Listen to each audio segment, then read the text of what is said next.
La biologie, la vie, le mode de fonctionnement des êtres vivants est rythmé par l'alternance du jour et de la nuit.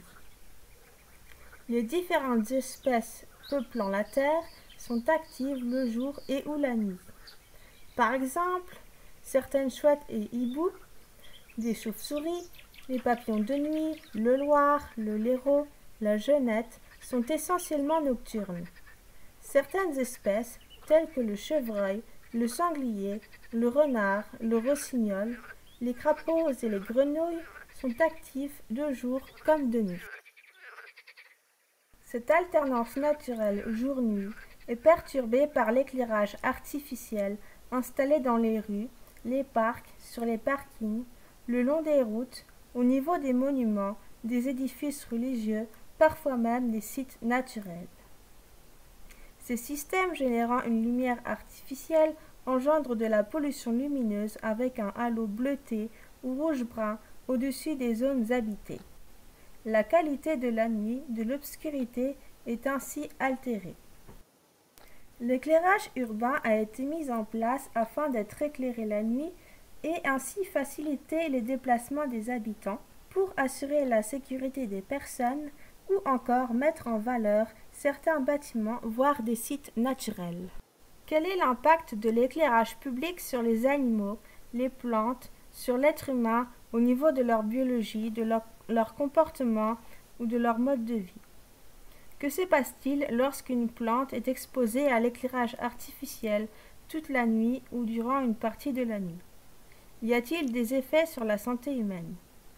Quelles sont les solutions à mettre en place pour réduire l'impact de cette pollution sur les êtres vivants?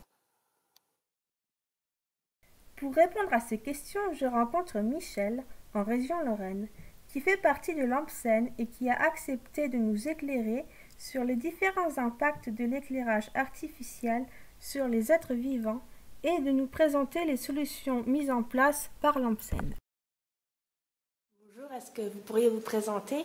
Oui, bonjour, je suis Michel Mathieu, je suis correspondant de la Société Lorraine d'Astronomie et de l'AMPSEN, Association nationale de protection du ciel et de l'environnement nocturne, depuis une bonne vingtaine d'années.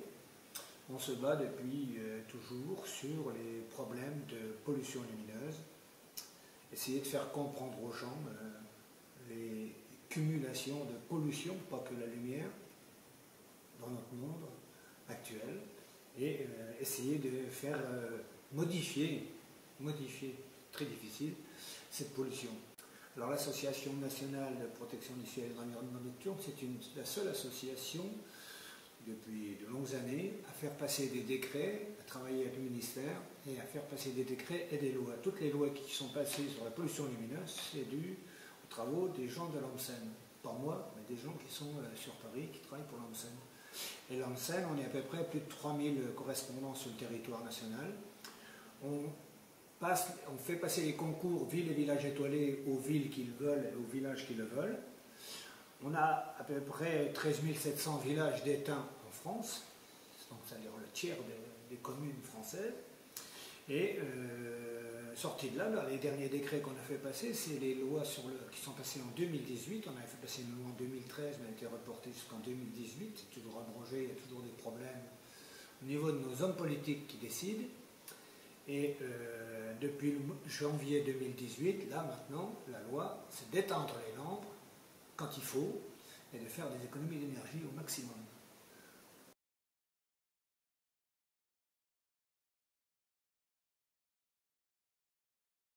La faune est impactée par la pollution lumineuse au même titre que la flore, et au même titre que l'homme. Une lampe tue à peu près 150 moustiques par nuit. Vous allez me dire c'est très peu. Ben, 150 moustiques par nuit, ça fait plus de 10 milliards de moustiques tués toutes les nuits. Un moustique, quand il voit l'éclairage, il va aller tourner autour de la lampe. Okay, oui, ceux qui se fatiguent, ceux qui meurent parce qu'il est brûlé. Par contre, ça va rendre service à certaines chauves-souris, Alors ça, on est en train de modifier le comportement de la chauve-souris.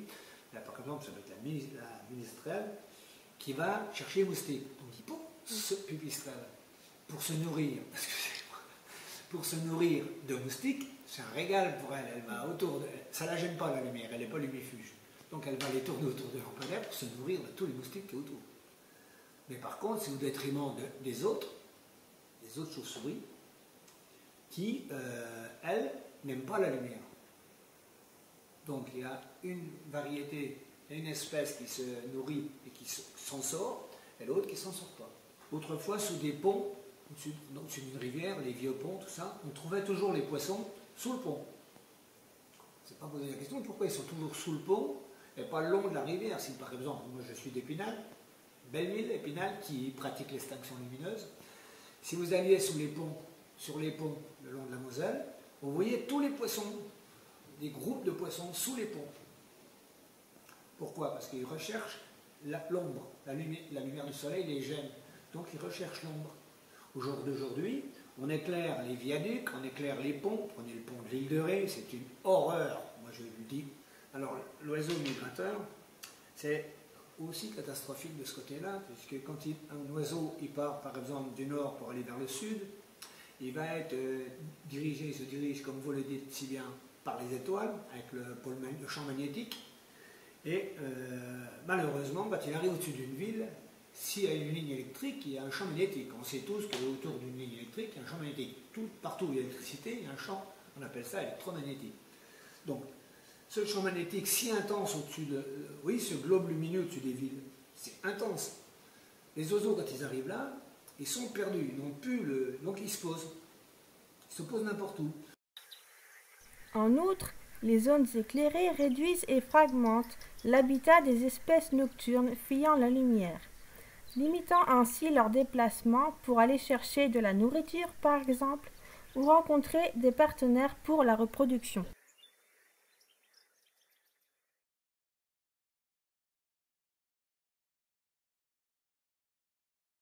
Donc pour la flore, trop de lumière empêche les problèmes, empêche ce qu'on appelle la photosynthèse.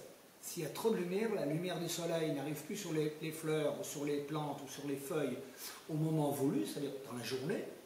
Il n'y a plus ce phénomène de jour et de nuit, cette alternance jour et nuit, qui nous est utile à nous vivants, à tous les vivants sur cette terre.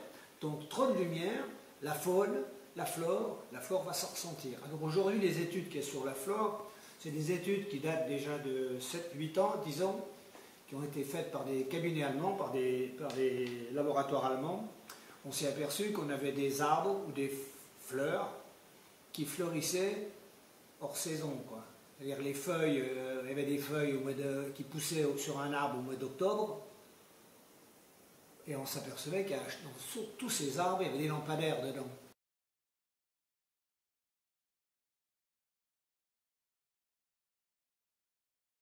Le problème pour la santé humaine, c'est le problème de la lumière. Encore une fois, l'alternance jour et nuit. L'humain, il est habitué à avoir la nuit pour se reposer et le jour pour travailler ou autre, pour se reposer aussi. Peu importe. Mais il faut savoir qu'on a une horloge biologique interne qui fonctionne à l'arrière de notre tête, de notre cerveau. Cette horloge biologique, elle fonctionne à partir de 10h30 à 11h du soir, elle va procurer de la mélatonine. Pour ce faire, il faut que la tête, le cerveau soit au repos. Et les yeux, tant qu'il y a de la lumière, ne disent pas au cerveau tu peux dormir, il fait noir. Ah non, les yeux, c'est les yeux qui commandent, qui envoient les messages au cerveau, et le cerveau réagit. Donc l'horloge biologique ne va pas fonctionner normalement. L'éclairage urbain qui pénètre dans les chambres, il y en a 40% en France qui sont gênés par des éclairages urbains.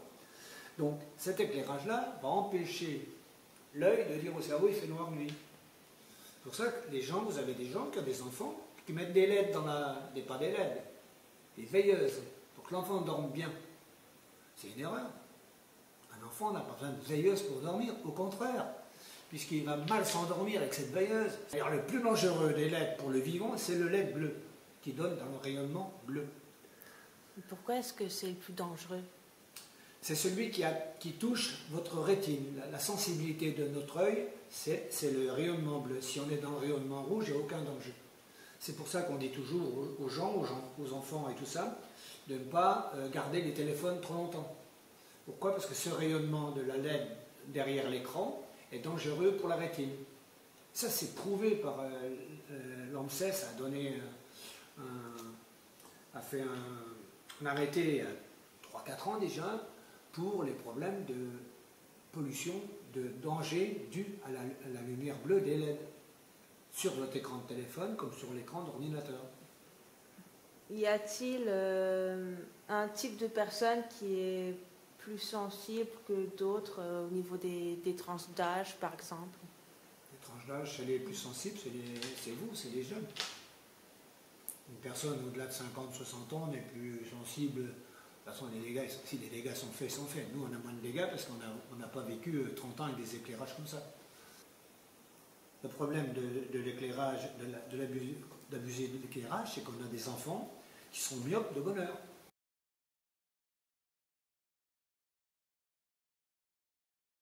Il faut savoir déjà qu'il y a 11 millions de lampadaires en France.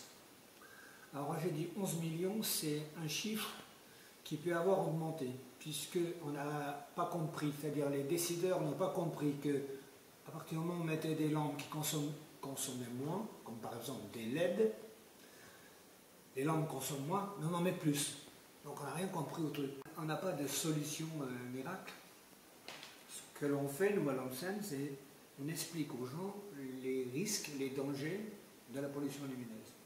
Et qu'il faut, aujourd'hui, les gouvernements, le gouvernement actuel, nous on a la chance sur Nancy d'avoir un maire à Nancy qui est en train de gérer la chose mieux, puisque tout dépend des décisions politiques. Donc, ce qu'on peut faire, c'est essayer d'expliquer, c'est ce qu'on fait au monde politique, qu'il faut réduire cette lumière. On demande de mettre des éclairages qui sont très polyvalents, c'est-à-dire, il faut savoir aujourd'hui que la lampe LED, il y a quelques années, nous on se battait contre, parce que c'est une lampe qui est très polluante, très dangereuse pour l'œil humain et pour le vivant. Le vivant, c'est nous, c'est les animaux, c'est la flore, c'est la faune, c'est tout ça. On a réussi à faire arrêter les lasers, vous savez, ces projecteurs au-dessus des boîtes de nuit, au-dessus des trucs qui éclairaient à 5 km de haut. Hein. Ça y est, c'est arrêté, heureusement, parce que quand un groupe d'oiseaux migrateurs se trouvait dans ce projecteur, dans ce faisceau, et ils étaient complètement détournés, complètement perdus. Donc, ce que l'on fait, nous, c'est essayer de conseiller aux gens. On ne dit pas aux gens, il faut éteindre les lampes, il faut ceci, il faut cela. Non, on dit aux gens, essayez de faire un éclairage intelligent. Nos villes, même ceux qui pratiquent la diminution d'éclairage, ne diminuent pas en dessous de 20 lux. C'est-à-dire que c'est encore beaucoup trop éclairé. Mais, oui, mais... Alors que là, maintenant, il y a une histoire de coût. Une ville comme Strasbourg, qui est une ville comme Épinal, qui est un Épinal, en éteignant une année, enfin, ça fait déjà quelques années Épinal, ça va faire 5 ans, je crois. Épinal fait plus de 75 000 € d'économie d'énergie par an. Je suis élu dans un village ou dans une commune, comme j'en connais beaucoup qui l'ont fait, c'est radical, puisque l'élu a le droit, le maire, de dire on éteint. Il a le droit de le faire sans poser de questions à personne. C'est la loi. Donc moi, je suis élu, on me dit on peut faire 50 000 € d'économie si on éteint à partir de minuit jusqu'à 5 h du matin. Moi j'éteins. Je ne pose pas la question 50 000 €. Mais il faudrait que ça s'éteigne un peu partout, il y a beaucoup trop d'éclairage dans les... Ce qu'on demande, nous, c'est à éclairer intelligemment. Vous avez besoin, comme à Épinal, ils le font. À Épinal, ils éclairent, si vous avez des quartiers qui sont éteints, si dans le quartier, on fait une fête, ou il y a une demande particulière qui dit à la mairie, voilà, on aurait besoin, pendant le week-end, de l'éclairage, on fait une noce, ils allument. Oui, faire de l'éclairage intelligent, faire de l'éclairage s'il y a besoin, mais s'il n'y a pas besoin, d'éteindre ces lampes qui ne servent à rien. À partir du moment où le tram ne passe plus, on peut éteindre. S'il y a un tram, s'il y a un bus qui s'arrête, on peut laisser allumer. Mais s'il n'y a plus personne, s'il n'y a aucune activité, on peut éteindre les lampes. C'est la seule chose qu'on demande. On ne demande pas d'avoir le noir complet partout. Les gens ne sont pas d'accord. Et savoir que sur une ville, sur 100 personnes dans une salle, moi j'ai jamais plus de 1-2 oppositions pour l'extinction. Aujourd'hui, d'après les enquêtes qui sont faites, 87% de la population nationale voudrait que ça soit éteint. Quel type d'éclairage est le moins nocif? Y a-t-il un éclairage qui est moins nocif que Ils sont d'autres? tous nocifs, les éclairages. Il y a des éclairages moins nocifs. Alors, vous avez des éclairages, par exemple, comme le sodium basse pression. C'est pas nocif. Cette lampe jaune qui nous éclaire les rues depuis 30 ans. 40 ans. Mais entre une lampe à sodium et une lampe qui fait une lumière blanche, laquelle est la moins nocive? La lampe sodium. Il faut que ça soit toujours une lumière qui soit ce qu'on appelle solaire. Prenez le spectre de la lumière et il ne faut jamais aller vers les lumières où la fréquence est élevée. Donc, si vous avez sur des petites longueurs d'onde, vous avez de la haute fréquence, vous avez des grandes longueurs d'onde et de basse fréquence. Puisque c'est... Donc, il ne faut pas aller chercher des lumières vers le bleu. Il faut toujours prendre des lumières jaunes. Le vert, on ne le voit pas, puisqu'on n'est pas sensible au vert, on est très sensible au bleu. Or, le ciel est bleu, c'est ce qui se diffuse de mieux. Donc, il faut toujours prendre des couleurs qui vont vers le rouge. Si vous avez une lumière rouge dans une salle, elle ne vous dérange pas du tout au niveau de l'œil. Elle ne vous dérange pas, à part qu'on voit moins bien, c'est sûr. Donc, il faut mieux rester vers les jaunes. Alors, l'intensité, ça dépend de ce qu'on veut éclairer. Mais par exemple, sur la ville de Nancy, ils sont en train de faire des tests sur la vieille ville avec des LED ambrés. Donc ça, c'est récent, sans être trop récent, ça a 2-3 ans. Donc des LED ambrés avec 2200 Kelvin. C'est quoi les Kelvin? Donc le Kelvin, c'est une quantité d'énergie, pour parler de chaleur. Il faut toujours prendre le moins de Kelvin possible. Si c'est 1900, c'est bien. Si c'est 1000, ce sera encore mieux, mais je crois que ça n'existe pas, ça doit être 1500, 1600. Mais 3000 Kelvin, on est dans le spectre de la lumière blanc-bleu. Donc la lumière néfaste pour l'œil. En parallèle, d'autres solutions existent, telles que privilégier des lampadaires éclairant uniquement vers le sol et non vers le ciel, en installant des systèmes s'allumant uniquement lorsqu'il y a du passage, en allumant un lampadaire sur 2 ou en créant des trames noires, c'est-à-dire des zones sans éclairage, la meilleure solution étant bien sûr de ne pas éclairer la nuit.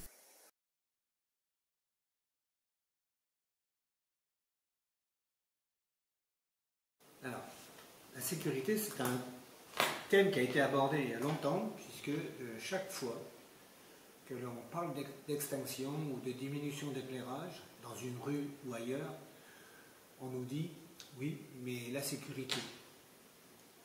J'ai tourné pendant longtemps à faire des conférences sur la pollution lumineuse dans la région Lorraine.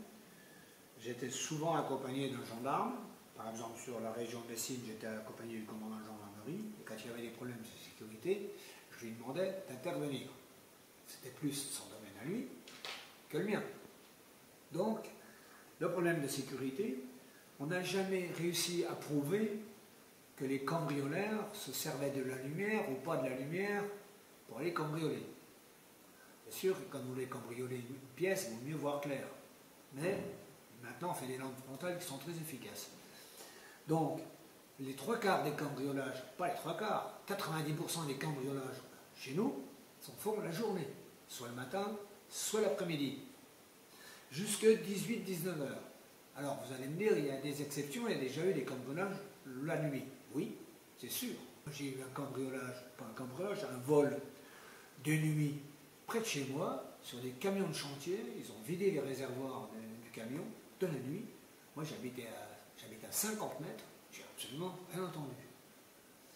Mais c'est pareil, les camions étaient garés réservoir contre un mur, mais réservoir côté route. Hein. On aurait pris le fait de garer les camions réservoir côté mur, peut-être pas été, mais ça avait été repéré. Ça faisait 3 semaines que les camions se garaient là pour tous les soirs.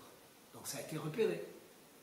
Et on a cambriolé. Pourquoi? Parce que la rue était super éclairée. Ça aurait été éteint. Peut-être que nous, ou le voisin ou autre, aurait vu un éclairage bizarre, là, on se serait peut-être réveillé. Parce que c'était en plein été, et on dormait la fenêtre ouverte.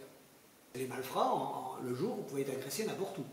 Alors que la nuit, les jardins publics, comme par exemple à Nancy, c'est éteint. tant mieux. Si les jardins publics sont éteints, vous n'irez plus courir à 11 h du soir dans le jardin public, c'est éteint. Et puis en plus, s'il y a quelqu'un qui veut vous jouer un tour, ben, il ne va pas y aller non plus, parce qu'il sera obligé de s'éclairer avec une pile électrique. Donc il sera repérable aussi. Hein? La nuit ne doit pas faire peur, on n'a pas plus peur la nuit que le jour.